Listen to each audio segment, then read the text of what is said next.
This is Balance of Power on Bloomberg TV and radio. I'm Kevin Cirilli in Washington. I'm Taylor Riggs in New York. And Kevin, we have to continue our conversation on President Biden's infrastructure plan. How it's going to be paid? Who's going to pay for it? I want to bring in Russ Vought, president of the Center for American Restoration and a former OMB director under President Trump. Russ, we were having a great conversation in the last segment, and the debt and the deficit was being brought up a lot, and raising corporate taxes is one way in which we can pay for this. How are you thinking about debt that's 130% to GDP? Is raising corporate taxes the appropriate way to respond? Yeah, I don't think it's the right way to go. Unfortunately, we do have a debt and deficit problem. It was exacerbated by the last $2 trillion bill. We have another $2 trillion bill that we're now dealing with, and we've got another one potentially coming in April. And unfortunately, the way this bill, which is not an infrastructure bill, it purports to pay for it, is through raising taxes on corporations and making us less competitive. And one of the things we know that under the Obama administration is, as they had their economic program, it made our ability to have revenues come in just plummet. And so even though on paper it looked like you were bringing in revenues, over time, because of the way that the economy worsened, we saw revenues just deplete. And so I'm very concerned that even if everything is rosy on paper, that this plan will not do what it purports to do. You know, it's interesting. I'm reading some notes. I'm listening to you and reading notes that are crossing the wire. This one saying it is a broadly conceived infrastructure proposal. And then there's an American family plan that we think might come in April. It's another trillion. It's another $2 trillion. You said that this wasn't really an infrastructure bill. I'm reading similar comments. Why am I reading those comments? What else is in here if not infrastructure?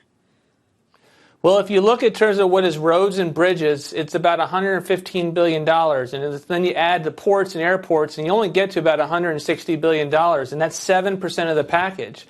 And about half of the package is things like climate. It's things like what they call care economy investments.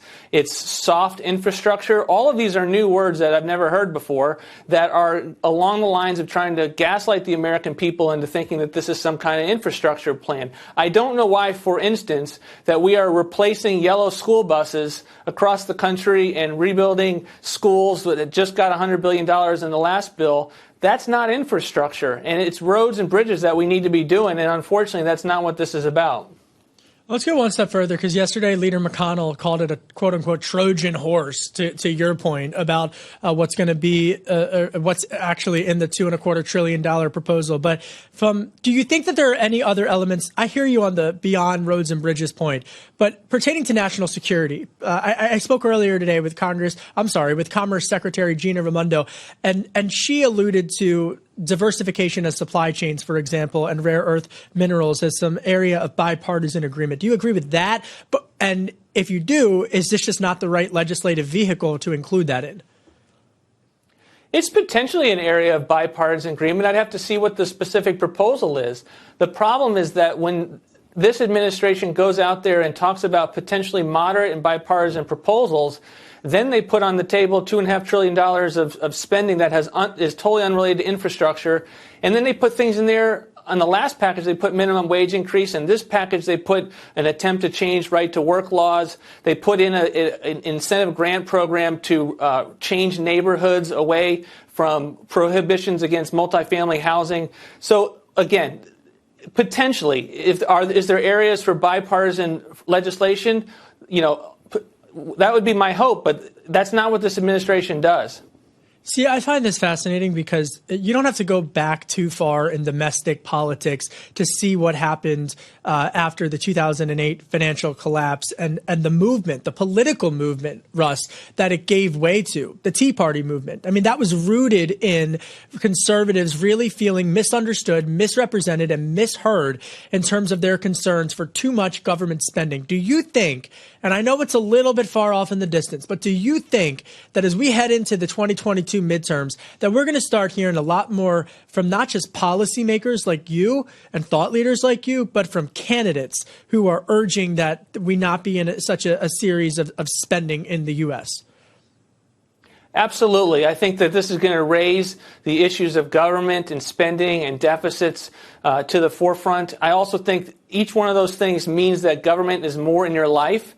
And I think that this is a radical proposal, not just because of the dollars and cents, but to the extent that, they've got a civilian corps that's going to be out there working on climate. All of these kinds of things are that when it gets into people's actual lives and neighborhoods, they don't want government there. And I think that's what is going to fuel candidates to be talking about these issues. Russ, let me push back just a little bit. Most of the economists we've spoken with on this program say that during periods of war, it's not a time to worry about the deficit. Many would argue that we are in a war against this virus. Why is now then the time to worry about deficit, worry about debts when previously this isn't the right time to be worrying about it? Well, I would agree with those economists last year, and I did agree with them when we were dealing with a pandemic and an economic shock. We treated it, many of us said we threw a bazooka at it because we viewed it on a war footing. But that doesn't mean then you then go throw everything in the chicken sink at the wall and suggest that, we have all the money in the world and we can just do all the printing presses that we possibly can run. We have serious national security challenges moving forward that we need to make sure that we keep reserves and deal with our fiscal responsibility perspective so that we're ready to deal with China and anything that comes up. It doesn't become an excuse to just spend everything you want to. So just on that point, I think the Democratic argument, Russ, as you know, has been, well, China is just in a spend mode. And so the U.S. needs to just spend and match that and to invest in itself. How do you balance that I take it you share the same objective, but which route should we take to reach that goal, if not through spending? Yeah, we're going to have a different model than China. China is going to have is a communist country. That's going to inform their strategy. We're a country of the West. We're a country of freedom. But what we need is a national security strategy that has strength, that has a strong maritime strategic bent to it, where we need and have a big Navy. If we were going to have that conversation, you'd have bipartisan agreement right now because that's exactly what's necessary to deal with China. But unfortunately, this is going to hurt our ability to do that because we're wasting it on building child care facilities across the country.